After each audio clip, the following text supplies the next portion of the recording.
नमस्कार दोस्तों, target with PS Parihar channel में आपका स्वागत है। सुबह के इस वीडियो में ऐसी सूचनाएं होती हैं जो विभिन्न समाचार पत्रों पर छपी होती हैं और विद्यार्थियों के लिए आवश्यक होती हैं।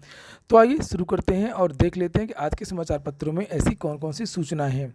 तो वीडियो को जल्दी से लाइक कर दें, शेयर कर दें और जिन छात्रों ने चैनल को अभी भी सब्सक्राइब ना किया हो तो जल्दी से सब्सक्राइब कर लें ताकि आप लोगों को भी इसी प्रकार के ऑथेंटिक अपडेट सबसे पहले मिलती रहे। सबसे पहले आप सभी लोगों को होली की हार्दिक शुभकामनाएं। चलिए शुरू करते हैं और सबसे पहले बात करेंगे उत्तर प्रदेश लोक सेवा आयोग की। आज के समाचार पत्रों में लिखा हुआ है विभागीय परीक्षा के लिए आवेदन शुरू हो गए हैं।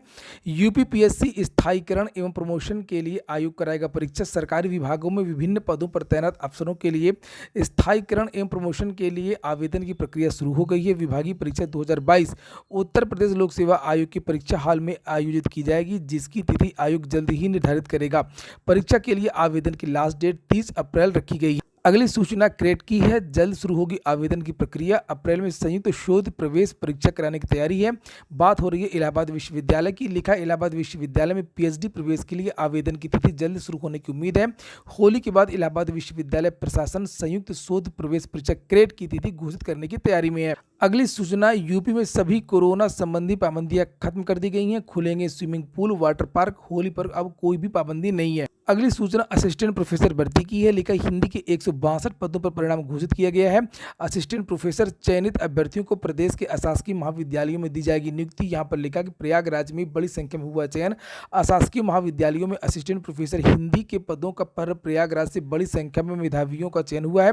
इनमें इलाहाबाद विश्वविद्यालय के हॉस्टल में रहने वाले छात्र भी हैं। उत्तर प्रदेश उच्चतर शिक्षा सेवा आयोग ने प्रदेश के अशासकीय महाविद्यालयों में हिंदी विषय में असिस्टेंट प्रोफेसर के 162 पदों पर भर्ती का अंतिम चयन परिणाम घोषित कर दिया है। 9 से 16 मार्च तक आयोजित इंटरव्यू के आधार पर यह परिणाम जारी किया गया है। कुछ और विषयों के साक्षात्कार भी चल रहे हैं और लिखा है ऐसे में अगला जो परिणाम है वो अप्रैल के पहले सप्ताह में जारी होगा। रसायन विज्ञान विषय के इंटरव्यू में 528 अभ्यर्थियों और बीएड के इंटरव्यू में 407 अभ्यर्थियों को बुलाया गया है। अगली सूचना यूपी टीईटी को लेकर के है। नव भारत टाइम्स की ये रिपोर्ट है। लिखा इस दिन जारी हो सकता है यूपीटीटी का परिणाम। यूपीटीटी के लिए जो प्रस्ताव बना करके भेजा गया था उसको वापस कर दिया गया शासन के द्वारा और फिर से दोबारा प्रस्ताव बना करके भेजा गया है और जानकारी निकल करके आ रही है कि यूपीटीटी के जो परिणाम है वो होली के बाद जारी किया जाएगा। यहाँ पर नीचे लिखा कि कयास लगाए जा रहे हैं कि अब जो परिणाम है यूपीटीटी का वो होली के बाद यानी सोमवार 21 मार्च को यूपीटीईटी के जो नतीजे हैं वो जारी किए जा सकते हैं। केंद्रीय विद्यालय इफ्को से भर्ती आई हुई है अध्यापकों की। यहाँ पर आप लोग देख सकते हैं केंद्रीय विद्यालय इफ्को फूलपुर सत्र 2022-23 हेतु अंशकालिक अनुबंधित शिक्षकों का पैनल बनाते समय योग्य अभ्यर्थियों से आवेदन आमंत्रित करता है और यहाँ पर लिखा पद का नाम स्नातकोत्तर शिक्षक यानी पीजीटी। प्राथमिक शिक्षक की भी भर्ती है। 28 मार्च को इनका इंटरव्यू है। प्रशिक्षित स्नातक शिक्षक अंग्रेजी, गणित, सामाजिक विज्ञान और संस्कृत इन विद्यार्थियों का इंटरव्यू 29 मार्च को होगा। संगीत प्रशिक्षक, क्रीड़ा प्रशिक्षक, संगणक अनुदेशक, योग प्रशिक्षक एवं काउंसलर इनका साक्षात्कार 30 मार्च को किया जाना है। अधिक जानकारी आप लोगों को जो विद्यालय की वेबसाइट है वहाँ पर जाकर के आप लोग देख सकते हैं। यहाँ पर ये वेबसाइट जिसे देख सकते हैं kvsanction.nic.in। विद्यालय की भी वेबसाइट है IFFCO phulpur.kvs.ac.in। इस वेबसाइट पर जाएंगे आप लोग पूरा जो आवेदन है, नोटिफिकेशन है वो देख सकेंगे। यूपीटीटी की अगर बात करें तो जो पेपर आउट हुआ था उसके संबंध में जानकारी है कि टीईटी प्रकरण में डीआईओएस को शासन ने किया निलंबित। शिक्षक पात्रता परीक्षा की शुचिता भंग करने के मामले में 22 लोग हुए थे गिरफ्तार। आजमगढ़ की बात हो रही है। जिले में शिक्षक पात्रता परीक्षा टीईटी की शुचिता भंग करने के प्रयास के मामले में शासन ने बड़ी कार्रवाई की है। इस मामले में जिलाधिकारी की संस्तुति पर शासन ने जिला विद्यालय निरीक्षक आजमगढ़ को निलंबित कर दिया। इस कार्रवाई को लेकर के शिक्षा विभाग से जुड़े लोगों में हड़कंप मचा है। जिलाधिकारी ने कार्रवाई की पुष्टि करते हुए कहा कि प्रकरण में संलिप्त सभी लोगों पर सख्त कार्रवाई की जाएगी। अगली सूचना, केंद्रीय उच्च शिक्षण संस्थानों में हजारों पद रिक्त हैं और यहाँ पर लिखा कि देश में केंद्रीय उच्च शिक्षण संस्थानों में करीब 14,887 पद रिक्त हैं। इनमें से करीब 4,370 अभ्यर्थी आईआईटी फैकल्टी के लिए हैं। अभी 2 दिन पहले भी समाचार पत्रों के माध्यम से जानकारी दी गई थी कि जितनी भी आईआईटी संस्थान है वहाँ पर अध्यापकों की भारी कमी है। यहाँ पर लिखा हुआ कि आईआईटी को छोड़ करके अन्य केंद्रीय विश्वविद्यालय आईआईएम, एनआईटी सहित सभी केंद्रीय संस्थानों में 10,537 रिक्त पदों में से 5,716 पदों पर भर्ती प्रक्रिया विभिन्न चरणों में है और यहाँ पर ये लिखा हुआ कि रिक्तियों को भरने की प्रक्रिया जारी है। शिक्षा मंत्रालय का कहना है कि सभी केंद्रीय उच्च शिक्षा संस्थानों में रिक्तियों को 5 सितंबर 2021 से 1 वर्ष के भीतर मिशन मोड में भरने को कहा गया है। रिक्तियों को भरने की प्रक्रिया जारी है, लेकिन उपलब्ध आंकड़ों के मुताबिक निर्धारित अवधि में सभी रिक्तियों को भरना संभव नहीं है। खास तौर पर आईआईटी जैसे संस्थानों के पदों को भरना चुनौती है।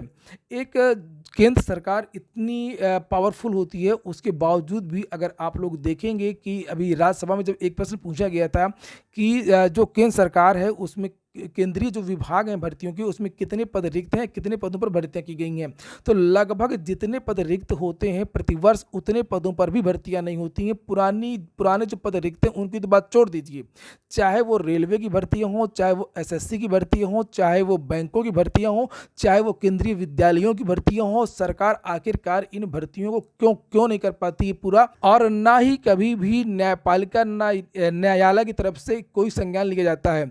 छात्रों के धरना प्रदर्शन से तो कुछ नहीं होता है, उन पर मुकदमे दर्ज कर दिए जाते हैं। रेलवे में जो विद्यार्थियों ने धरना प्रदर्शन किया कि 2019 की भर्ती है और अभी तक पूरी नहीं हुई, एक परीक्षा आप और लगा रहे हैं, इसको लेकर के विद्यार्थियों ने धरना प्रदर्शन किया था। बहुत सारे विद्यार्थियों पर एफआईआर कर दी गई और जेल में ठूस दिया गया। वहीं पर न्यायालय है वो भी उतनी ही दोषी है जितना दोषी सरकार है, केंद्र सरकार।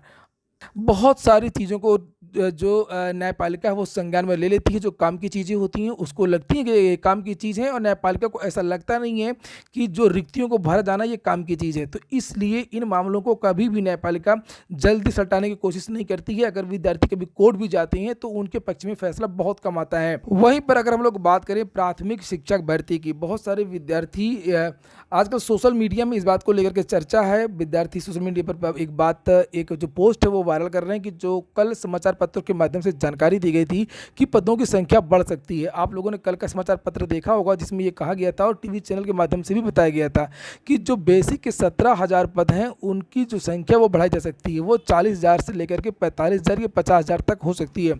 तो इसके बारे में मैंने कल ही पता करने की कोशिश की थी कि वास्तविक स्थिति क्या है, कि क्या वास्तव में पद बढ़ सकते हैं। तो मुझे जानकारी ये मिली है कि पद बढ़ने जैसी अभी तक कोई बात नहीं है, और अभी जो प्रेस नोट जारी किया गया था सरकार की तरफ से कि केवल और केवल जो 17,000 पदों पर भर्ती होगी बेसिक की, और जो टेंडर की प्रक्रिया चल रही है बेसिक